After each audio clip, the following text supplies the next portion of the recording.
আসসালামু আলাইকুম। Restoration electronics বিডির পক্ষ থেকে সকলকে শুভেচ্ছা। আজকে আমাদের মাঝে একটা প্রোডাক্ট আসে। প্রোডাক্টটার মডেল হচ্ছে ক্যানোট AF7 amplifier and sound processor সিস্টেমের 4 পার্টের সেট এটা। বাট ভাইয়ের প্রবলেম হচ্ছে এটাতে মানে নিচেরটা ঠিক আছে, উপরেরটা পাওয়ার দিলে নিজে নিজে ডিসপ্লে আসে, হয়তো অনেক সময় বেশিরভাগই আসে না। তো ভাই একজন আমার সাবস্ক্রাইবার, ভাইরা বসেই আছেন সামনে। উনি এসেছেন উত্তরা থেকে, আমাদের পার্শ্ববর্তী এলাকা থেকেই। তো আমি একবার একটা পাওয়ারটা দিয়ে আপনাদেরকে দেখাই। পাওয়ারটা যদি দিলাম, পাওয়ারটা চলে আসলো, অন করলাম, যে নিচেরটা আছে কিন্তু উপরেরটা ডিসপ্লে নেই। নিচের সব কিছুই ঠিক আছে, যেটা যেভাবে দিব সেভাবেই কাজ করবে, সবই এক আছে, কিন্তু সাউন্ড প্রসেসরটা ডিসপ্লে আসে না। তো এটা যদি অন না হয় সেক্ষেত্রে এটা সাউন্ডটাও আসবে না, কারণ এটা থেকে সাউন্ডটা সাপ্লাই নিয়ে প্রসেসিং করে সাউন্ডটা আউটপুট বের হয়। তো ঠিক আছে, এটা হচ্ছে ভিডিওর প্রথম পার্ট। আমরা দেখি এটা কতটুকু কী করতে পারি, করে সেকেন্ড পার্টে আপনাদের মাঝে নিয়ে আসবো। সাথেই থাকবেন, ধন্যবাদ। আলহামদুলিল্লাহ, সেটটা কমপ্লিট করে সেকেন্ড পার্ট নিয়ে চলে আসলাম। তো সেটের কন্ডিশন ছিল বা ভাইয়ের সাথে কথা ছিল আমার, যে এটার জাস্ট ডিসপ্লে আসে না। প্রথম ভিডিওতে আপনাদেরকে বললাম এটা ডিসপ্লেটা ছিল না। তো এই সেটগুলোর এরকম একটা প্রবলেম, এই সেটটা এই সাউন্ড প্রসেসরটা যে পর্যন্ত অন হবে না, এমপ্লিফায়ারটার কী কন্ডিশন সেটা কিন্তু বোঝা যাবে না। হ্যাঁ, তো ভাই আমাকে বলে যেটা অ্যাক্টিভ ছিল বা ভালো ছিল, যাই হোক, ওনার কথা মতো আমি যখন এটা অ্যাক্টিভ করি কিন্তু অ্যামপ্লিফায়ারে আর কোনো সাউন্ড আমি পাই না।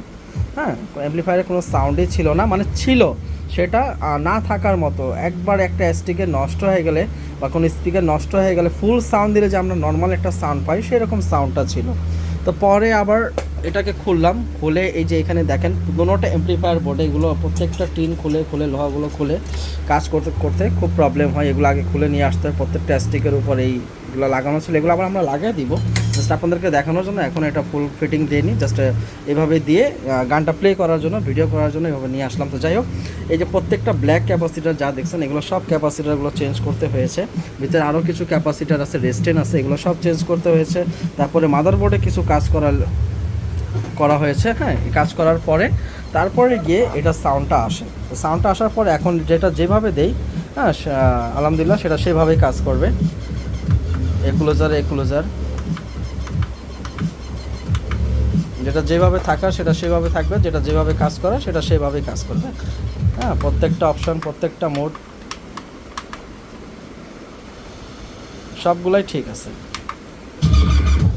এবং ভাইয়ের যে ক্যাবল ছিল, হ্যাঁ, এই যে ক্যাবেলও দেখেন, এই যেখানে একটু ভিজা ভিজা দেখতেছেন, ক্যাবেলও ওয়াশ করা লাগছে। ক্যাবেলের প্রত্যেকটা পিনে ফাঙ্গাস পড়ে গেছিলো, প্রত্যেকটা পিনে ফাঙ্গাস পড়ে যাওয়ার কারণে মানে ঠিকমতো কানেকশানগুলো পাচ্ছিল না। সেকেন্ড, এখানেও কিছু আপনার র্যাবনের যে কানেক্টরগুলো আছে, এই কানেক্টরগুলো নষ্ট হয়ে যায়। র্যাবনের কানেক্টর নষ্ট হওয়াতে ওগুলোতেও লাইন পায় না। পরে লাইনগুলো মেপে আলাদা, যেটা মিসিং ছিল আলাদা ক্যাবল দিয়ে সেই লাইনগুলো অ্যাক্টিভ করা হয়। তা আমরা অ্যানালাইজ করি, আমরা সব ভিডিওতে বলি আমরা কাজের মধ্যে সব কিছু অ্যানালাইজ করি, যেটা হয়ে গেছে বা যেটা সামনে হওয়ার আছে সবগুলো অ্যানালাইজ করে আমরা কাজ করি, যাতে সামনে কোনো পরবর্তীতে ওনাকে কোনো ডিস্টার্ব না, ওনার সেটে কোনো ডিস্টার্ব না হয়, বা নতুন করে ওনাকে কোনো কাজের জন্য নিয়ে আসতে না হয়। কাজের জন্য আসলে উনি অন্য সেট নিয়ে আসবে, হ্যাঁ, কিন্তু এটার জন্য ওনাকে আসতে না হয়, বা যেই হোক, যে কাস্টমারই হোক তাকেই আসতে না হয়, সেইভাবেই আমরা কাজগুলো করি। তো এই হচ্ছে আমাদের কাজের কন্ডিশন। সাউন্ড সিস্টেম জগতে আমরা সব ধরনের কাজ করে থাকি। আপনারা যারা যারা কাজ করাতে চাচ্ছেন, স্ক্রিনে আমার নাম্বার দেওয়া থাকবে, অবশ্যই ফোন করবেন। কোনো কারণে, নেটওয়ার্কের কারণে যদি নাম্বার বন্ধ পান, তাহলে ইমো, হোয়াটসঅ্যাপ আছে সেই নাম্বারে যোগাযোগ করবেন। আমাদের ঠিকানা হচ্ছে ঢাকা মিরপুর 10, বেনারসি পল্লী মার্কেট। তো আজকের ভিডিওটা এই পর্যন্তই, বেশি বড় করব না আর, যেহেতু অলরেডি ভিডিও অনেক বড় হয়ে গেছে। তো আপনারা সবাই ভালো থাকবেন, সুস্থ থাকবেন। আসসালামু আলাইকুম।